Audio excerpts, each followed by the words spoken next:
Hello everyone, welcome back to Medlab Insights. ഇന്ന് നമ്മൾ discuss ചെയ്യാൻ പോകുന്ന ടോപ്പിക്ക് കാർഡിയാക് മാർക്കേഴ്സാണ്. ഈ ടോപ്പിക്കിൻ്റെ ഒരു ഇമ്പോർട്ടൻസ് വെച്ചാൽ ഇത് ജസ്റ്റ് ഒരു എക്സാം ഓറിയൻറ്റഡ് ആയിട്ട് മാത്രമുള്ളൊരു ടോപ്പിക്കല്ല.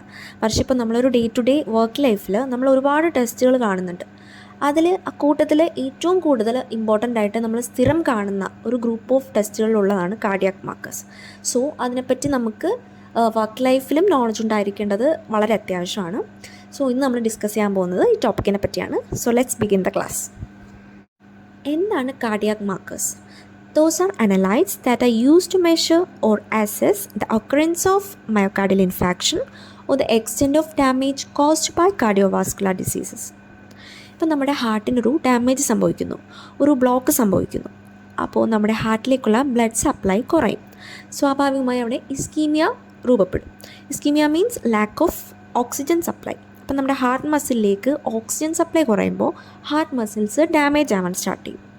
അപ്പോൾ ഈ ഡാമേജ് ആകുന്ന ഹാർട്ട് മസിലിൽ നിന്നും സർട്ടൻ എൻസൈം നമ്മുടെ പ്ലാസ്മയിലേക്ക് റിലീസ് ചെയ്യപ്പെടും. ഈ എൻസൈംസിനെയാണ് നമ്മൾ ബയോമാർക്കേഴ്സ് ആയിട്ട് ഉപയോഗിക്കുന്നത്, അതായത് കാർഡിയാക് മാർക്കേഴ്സ് ആയിട്ട് ഉപയോഗിക്കുന്നത്. മോസ്റ്റ്ലി നമ്മുടെ ഇങ്ങനെ ഡാമേജ്ഡ് ആയിട്ടുള്ള ഹാർട്ട് മസിൽസിൽ നിന്നും റിലീസ് ചെയ്യുന്നത് എൻസൈംസ് ആണ്. സോ നമ്മൾ കാർഡിയാക് എൻസൈമാറ്റിക് മാർക്കേഴ്സ് എന്നാണ് പൊതുവെ പറയുന്നത്. പക്ഷേ എക്സെപ്ഷൻസും ഉണ്ട്. ഇപ്പോൾ ട്രോപ്പോണിൻ ഒരു എൻസൈം കാറ്റഗറി വരുന്നതല്ല. It's a complex of 3 regulatory proteins. So ഇങ്ങനെയുള്ള ഈ കാർഡിയാക് മസിലിൽ നിന്നും റിലീസ് ചെയ്യുന്ന ഈ സർട്ടൻ സബ്സ്റ്റൻസിൻ്റെ ലെവൽ അസസ് ചെയ്തുകൊണ്ട് നമുക്ക് കാർഡിയാക് ഡാമേജ്, ഏത് എക്സ്റ്റെൻറ്റ് വരെ കാർഡിയാക് ഡാമേജ് ഉണ്ട്, ഒക്കറൻസ് ഓഫ് മയോകാർഡിയൽ ഇൻഫാക്ഷൻ, ഇതിൽ MI ഉണ്ടാകാൻ സാധ്യതയുണ്ടോ എന്നൊക്കെ നമുക്ക് ഏർലി ആയിട്ട് ഡിറ്റക്റ്റ് ചെയ്യാം. കാരണം ഡാമേജ് തുടങ്ങുമ്പോൾ തന്നെ നമ്മുടെ പ്ലാസ്മയിൽ ഈ നമ്മൾ പറയുന്ന എൻസൈംസിൻ്റെ ലെവല് കൂടാൻ തുടങ്ങും. അപ്പോൾ അത് വെച്ചിട്ട് നമുക്കതിൻ്റെ ലെവൽ എത്രയാണെന്ന് വെച്ചിട്ട് അസസ് ചെയ്തിട്ട് നമുക്ക് കാർഡിയാക് ഡാമേജസ് ഒരു പരിധി വരെ വളരെ നന്നായി പ്രിവെൻറ്റ് ചെയ്യാൻ സാധിക്കും. ഏതൊക്കെയാണ് ഈ കാർഡിയാക് മാർക്കേഴ്സ് എന്ന് നമുക്ക് നോക്കാം.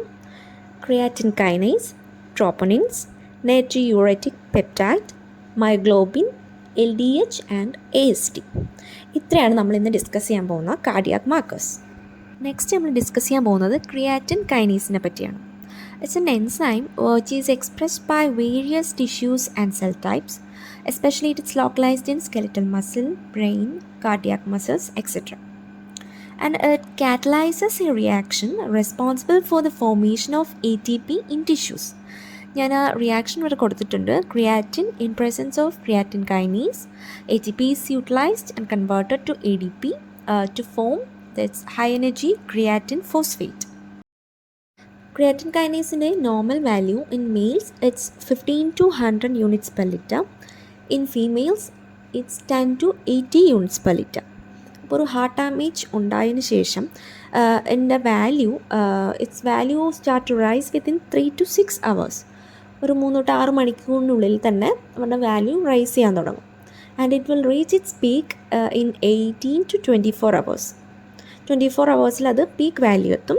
And it will continue to remain till 36 to 72 hours വരെ അത് ബ്ലഡിൽ ഇങ്ങനെ റിമെയിൻ ചെയ്യും. ഒരു ഹാർട്ട് ഡാമേജ് ഉണ്ടായതിനു ശേഷം ഒരു 3 to 6 hours തന്നെ ഈ എൻസൈം റൈസ് ചെയ്യുന്നുണ്ട്. നമുക്ക് ഏർലി ഡിറ്റക്ഷൻ ഓഫ് MI അല്ലെങ്കിൽ ഇനി അതർ ഹാർട്ട് ഡാമേജസിന് ക്രിയാറ്റിൻ കൈനീസിൻ്റെ ലെവൽ ചെക്ക് ചെയ്യുന്നത് ഇറ്റ്സ് വെരി യൂസ്ഫുൾ. ക്രിയാറ്റിൻ കൈനീസിന് 3 ഐസോഎൻസൈംസ് ആണുള്ളത്. CKMM, CKMB and CKBB. ഈ 3 ഐസോഎൻസൈംസിലും 80% കോൺസ്റ്റിറ്റ്യൂട്ട് ചെയ്യുന്നത് CKMM ആണ്. And it's mainly present in muscles. അതുകൊണ്ട് നമ്മുടെ ടോട്ടൽ CK വാല്യൂ സിറത്തിൽ എലിവേറ്റ് ചെയ്തിരിക്കുകയാണെങ്കിൽ it's indicate any muscular dystrophies, എന്തെങ്കിലും മസിൽ സംബന്ധമായ ഒരു ഡിസീസായിരിക്കും അതിന് കാരണം. ടോട്ടൽ CK എലിവേറ്റ് ചെയ്യുന്നത് it will elevate in muscular dystrophies up to 500 to 1500 IU per liter. അപ്പം നമ്മളിപ്പോൾ ഒരു ടോട്ടൽ CK നമ്മൾ ചെക്ക് ചെയ്യുകയാണെങ്കിൽ നമ്മളൊരു മസ്കുലർ ഡിസ്ട്രോഫിക് ആയിരിക്കും എംപ്ലോയ് ചെയ്യുന്നത്. അതായത് നമുക്കിപ്പോൾ ഒരു മയോകാർഡിയൽ ഇൻഫാക്ഷൻ സംബന്ധമായാണ് CK നോക്കേണ്ടതെങ്കിൽ നമ്മൾ CK ഐസോഎൻസൈം MB ആണ് ടെസ്റ്റ് ചെയ്യുന്നത്. So CKMB isoenzyme is estimated in myocardial infarction. ഇത് നമുക്ക് ടോട്ടൽ ഐസോഎൻസൈമിൽ 5% ആണ്. പക്ഷേ CKMB ഈസ് മെയിൻലി കോൺസെൻട്രേറ്റഡ് ഇൻ ഹാർട്ട്. അതുകൊണ്ടാണത് ഹാർട്ട് സ്പെസിഫിക് ആകുന്നത്. ഇപ്പോൾ C K M B elevate ചെയ്ത് നിൽക്കുകയാണെങ്കിൽ it's an indicative of ischemic heart disease. ഇനിയുള്ളത് സി കെ ബി ബി ആണ്. അതൊരു വെരി സ്മോൾ ക്വാണ്ടിറ്റിയെ നമ്മുടെ നോർമൽ സിറത്തിൽ കാണുകയുള്ളൂ. ഇപ്പോൾ അവർ കുറച്ച് എലിവേറ്റ് ചെയ്ത് കാണുകയാണെങ്കിൽ it is some damage to brain, എന്തെങ്കിലും ബ്രെയിൻ സംബന്ധമായിട്ടുള്ള എന്തെങ്കിലും ഡാമേജ് ഉണ്ടായതുകൊണ്ടായിരിക്കണം അവരുടെ എലിവേഷൻ ഉണ്ടാകുന്നത്. അപ്പോൾ ഇത്രയേ ഉള്ളൂ ക്രിയാറ്റിൻ കൈനീസും അവരുടെ 3 ഐസോ എൻസൈംസും. Next is ട്രോപ്പണിൻ. ട്രോപ്പണിൻ എന്ന് പറയുന്നത് ഇപ്പോൾ നമ്മൾ ഹോസ്പിറ്റലിൽ ചെസ്റ്റ് പെയിനായിട്ടോ അല്ലെങ്കിൽ ഹാർട്ട് അറ്റാക്ക് സംബന്ധമായിട്ടുള്ള എന്തെങ്കിലും ആയിട്ട് വരികയാണെങ്കിൽ നമ്മൾ ആദ്യം ചെയ്ത് നോക്കുന്ന ടെസ്റ്റുകളിലൊന്നാണ് ട്രോപ്പണിൻ.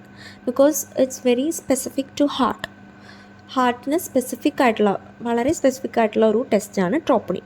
ട്രോപ്പണിൻ എന്ന് പറയുന്നത് it's a complex of 3 regulatory proteins. 3 regulatory proteins ചേർന്നതാണ് troponin. Trop C, trop I and trop T.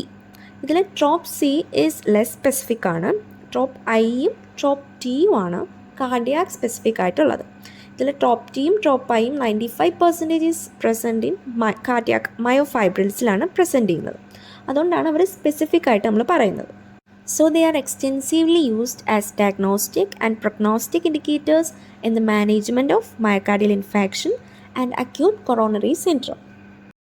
നമുക്ക് ബ്ലഡിൽ എങ്ങനെയാണ് ഒരു എം ഐക്ക് ശേഷം ട്രോപ്പണിൻസിൻ്റെ ലെവൽ എന്ന് നോക്കാം. First is trop I. Trop ഐയുടെ value it will rise within 4 hours. ഒരു എം ഐ ഉണ്ടായതിനു ശേഷം ഒരു 4 hours ട്രോപ്പ് ഐയുടെ വാല്യൂ റൈസ് ആവാൻ തുടങ്ങും. And it will reach its peak value in 14 to 24 hours.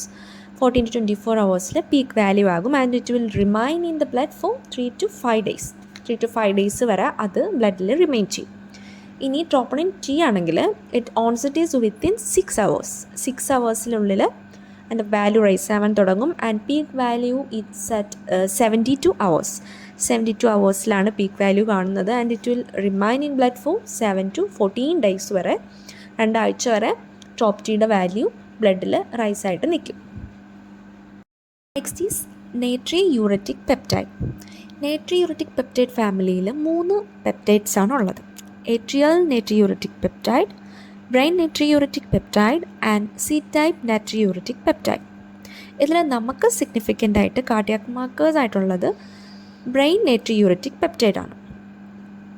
ഇവിടെ എന്താ സംഭവിക്കണമെന്ന് വെച്ചാൽ this BNP is cleaved by an enzyme within cardiac myocytes. Cardiac മയോസൈറ്റ്സിലുള്ള ഒരു എൻസൈം ഈ BNPനെ ക്ലീവ് ചെയ്യും into an active C-terminal BNP and an inactive pro-BNP. ഒരു ആക്റ്റീവ് ഫോമും ഇനാക്റ്റീവ് ഫോമുമായിട്ട് ക്ലീവ് ചെയ്യും. ഈ ആക്റ്റീവ് ഫോമും ഇനാക്റ്റീവ് ഫോമും and it's both are secreted into സർക്കുലേഷനിലോട്ട് അവരെ സെക്രീറ്റ് ചെയ്യും. The active BNP is secreted by the ventricles of the heart in response to excessive stretching of the heart muscle. Heart മസിൽസിന്, cardiac മയോസൈറ്റ്സിന് എന്തെങ്കിലും excessive stretching ഉണ്ടാകുമ്പോൾ അതിൻ്റെ response ആയിട്ടാണ് ഈ ആക്റ്റീവ് BNPനെ വെൻട്രിക്കിൾസ് റിലീസ് ചെയ്യുന്നത്. സോ ഇപ്പോൾ ഒരു കൺജസ്റ്റീവ് ഹാർട്ട് ഫെയിലിയർ ഉള്ളൊരു പേഷ്യൻ്റ് ആണെങ്കിൽ അവർക്ക് കാർഡിയാക് മയോസൈറ്റ്സിൽ സ്ട്രെസ്സ് കൂടുതലായിരിക്കും. സോ അതിന് ഒരു റെസ്പോൺസായിട്ട് ഈ ഹാർട്ട് വെൻട്രിക്കിൾസ് BNPനെ റിലീസ് ചെയ്യും. സോ നമുക്ക് high plasma level of ANP and BNP in congestive heart ഫെയിലിയറിൽ കാണാൻ സാധിക്കും. ഈ BNP മെയിനായിട്ട് കോൺസെൻട്രേറ്റ് ചെയ്തത് it's mainly correlated with the extent of ventricular dysfunction ആണ്. കാരണം BNP മെയിനായിട്ട് പ്രസൻറ്റ് ചെയ്തേക്കുന്നത് കാർഡിയാക് വെൻട്രിക്കിൾസിലാണ്. ഇപ്പോൾ ഒരു എമർജൻസിയിൽ ഒരു ബ്രെത്ത്ലെസ്നെസ്സുമായിട്ടൊരു പേഷ്യൻ്റ് വരികയാണ് എന്നുണ്ടെങ്കിൽ നമുക്ക് ഈ BNP ടെസ്റ്റ് ചെയ്ത് കഴിഞ്ഞാൽ it will have to differentiate whether it's heart failure or obstructive lung disease. അത് നമ്മൾ ഡിഫറൻഷിയേറ്റ് ചെയ്യാൻ BNP ടെസ്റ്റ് നമുക്ക് ഹെൽപ്പ് ചെയ്യും. So BNP test it's a best marker for ventricular dysfunction എന്ന് നമുക്ക് പറയാം. ProBNP is the best marker of ventricular dysfunction. Next test is myoglobin. Myoglobin എന്ന് പറയുന്നൊരു iron and oxygen binding protein ആണ്. And it is present in skeletal muscle and in cardiac muscle. ഇത് comparatively ബാക്കി ടെസ്റ്റുകൾ വെച്ച് നോക്കുമ്പോൾ ഇറ്റ്സ് റിലേറ്റീവ്ലി നോൺ സ്പെസിഫിക് ടെസ്റ്റാണ്. But in നമ്മൾ അക്യൂട്ട് മയോകാർഡിയൽ ഇൻഫാക്ഷൻ്റെ കേസിൽ ഈ മയോഗ്ലോബിൻ്റെ വാല്യൂ 2 hours തന്നെ ഇൻക്രീസ് ചെയ്യാൻ തുടങ്ങും. പോസ്റ്റ് AMIയിൽ the value of myoglobin increases within 2 hours and it will reach in peak value in 6 to 9 hours. 6 to 9 hours peak value ആകും and it's come back to normal in 24 hours. ഇതൊരു non specific ആണെന്ന് പറയാൻ കാരണം വേറെയും കുറേ കണ്ടീഷൻസിൽ മയോഗ്ലോബിൻ്റെ value elevate ചെയ്യും. സോ നമുക്ക് AMI തന്നെ ആണോ എന്നൊരു സ്പെസിഫിസിറ്റി കിട്ടില്ല. And the myoglobin value also increases in strenuous exercise after surgery, renal failure and muscular dystrophy. So ബാക്കി ടെസ്റ്റുകളെ അപേക്ഷിച്ച് മയോഗ്ലോബിൻ അതുകൊണ്ട് റിലേറ്റീവ്ലി നോൺ സ്പെസിഫിക് ആണ്. Next enzyme is lactate dehydrogenase. The LDH catalyzes the interconversion of lactate and pyruvate, and it's a hydrogen transfer enzyme that uses the coenzyme NAD. നമ്മുടെ LDH enzyme pyruvate lactate ആയിട്ട് convert ചെയ്യാനായിട്ട് use ചെയ്യുന്ന എൻസൈമാണ്. So NADH is converted to NAD+. ഈ enzyme it's widely distributed in almost all ടിഷ്യൂസിൽ widely distributed ആണ്. High concentration found in heart and liver and low levels in RBC, skeletal muscle and kidney. High levels ഹാർട്ടിലും ലിവറിലും കാണാം. പിന്നെ low level RBCയിലും skeletal മസിലും കിഡ്നിയിലും ഒക്കെ ഉണ്ട്. So can be used in the diagnosis of cardiac, hepatic, skeletal muscle and renal diseases. പിന്നെ high LD levels are seen in persons with pernicious anaemia, viral hepatitis, cirrhosis and in crush injuries. LDHന് മെയിനായിട്ട് 5 ഐസോ enzymes ആണ് ഉള്ളത്. LDH1, 2, 3, 4 and 5. ഇതിൽ ഓരോ ഐസോ എൻസൈമും ഏത് ടിഷ്യൂവിലാണ് predominant ആയിട്ട് ഉള്ളത് എന്ന് വെച്ചിട്ട് നമുക്ക് അവരെ ഡിഫറൻഷ്യേറ്റ് ചെയ്യാം. LDH1 it's present in heart muscle and RBC. LDH2 it's almost similar to LDH1 ആണ് and also found in kidneys. LDH3 is present in lung, lymphocytes, spleen, pancreas. LDH4 is present in liver and skeletal muscle.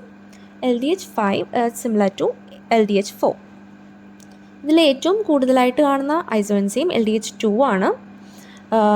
Next is LDH1, then LDH3, LDH4 and ഏറ്റവും low level LDH5 ആണ്. അപ്പോൾ നമുക്ക് ഇതിലേതെങ്കിലും ഒരു ഐസോഎൻസൈം ആണ് suppose LDH4 ആണ് high ആയിട്ട് കാണുന്നതെങ്കിൽ അത് നമുക്ക് ഏത് ടിഷ്യൂവിലാണ് അത് കൂടുതൽ പ്രസൻറ്റ് ചെയ്തേക്കുന്നത്, ലിവറിൽ അല്ലെങ്കിൽ സ്കെലിറ്റൽ മസിൽസിലാണ്. അപ്പോൾ ലിവർ സംബന്ധമായ എന്തെങ്കിലും അസുഖമോ മസിൽ ഡിസ്ട്രോഫീസ് എന്തെങ്കിലും ആണോ എന്ന് നമുക്ക് കണ്ടുപിടിക്കാം. ഇപ്പോൾ LDH1 ആണ് ഹൈ എങ്കിൽ it's related to any heart diseases. നമുക്ക് 2 പാറ്റേൺസ് സ്ലൈഡിൽ കാണാൻ പറ്റും. ആദ്യത്തേത് it's a normal electrophoretic mobility of LD isoenzymes. നമ്മൾ നേരത്തെ പറഞ്ഞു LD2 ആണ് 30% ഉള്ളത് ടോട്ടൽ ഐസോഎൻസൈംസിൽ. അപ്പോൾ അതിൻ്റെ ഗ്രാഫ് കുറച്ച് ഹൈ ആയിട്ട് നിൽക്കുന്നു. അത് കഴിഞ്ഞിട്ട് LD1, then LD3, LD4 and LD5. ഇതാണ് ഒരു നോർമൽ LDH ഐസോഎൻസൈമിൻ്റെ electrophoretic mobility. Next is a flipped pattern. Flipped pattern കാണുന്നത് it's after myocardial infarction. Myocardial ഇൻഫാക്ഷന് ശേഷം ഹാർട്ടിൽ കൂടുതൽ കാണുന്ന ഏതാണ്? LD1 ആണ്. LD1 ഐസോഎൻസൈമാണ് മെയിനായിട്ട് ഹാർട്ട് മസിൽസിലും RBCസിലും ഒക്കെ പ്രസൻ്റ് ആയിരിക്കുന്നത്. സോ അപ്പോൾ എന്താകും, MIക്ക് ശേഷം LD1 ഐസോഎൻസൈംസിൻ്റെ എമൗണ്ട് കൂടും. സോ പാറ്റേൺ നോർമലിൽ നിന്നും ഡിഫറെൻ്റ് ആവും. LD1ൻ്റെ ലെവല് LD2വിനേക്കാളും ഹൈ ആവും. And the pattern is known as A flipped pattern.